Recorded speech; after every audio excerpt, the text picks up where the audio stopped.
Good morning, everybody. Welcome to Facial Plastics Friday. It's Dr. Brace here. We're going to continue on with filler. This is the last episode on filler. Today I'm going to talk about cheek filler. And so when I think about cheek filler, I'm thinking kind of this area right here. And this is actually my favorite place to put filler because it's so powerful in rejuvenating the face. And there's good biological reason for that. The cheeks are part of the middle third of the face. If you think of the middle third as being from between your eyebrows to the bottom of your nose, this area, should be the widest part in your face. In youth, this is where we have our width, and the face should taper down. One of the issues with filler around the mouth, if it's overdone, is that you end up with more volume down here than up here, and that's what ages someone's face or makes it look masculine.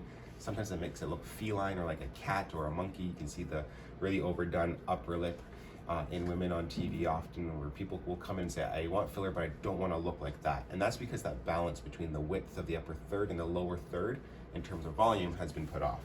And so I'll use a large molecule stiff filler right down on the bone to enhance the cheeks. And this is often, the same thing we would do for cheek implants.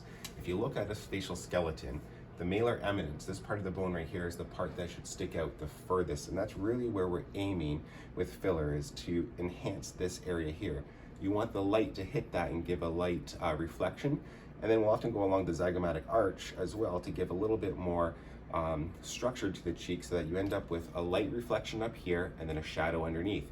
Any woman that does makeup will know about this, putting highlight on the cheek and then shadow underneath, and that's called an Ogee curve.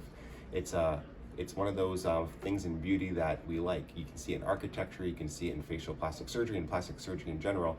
An Ogee curve is a convexity to a concavity, which comes out kind of like an S shape, and it's what our eyes perceive as beautiful.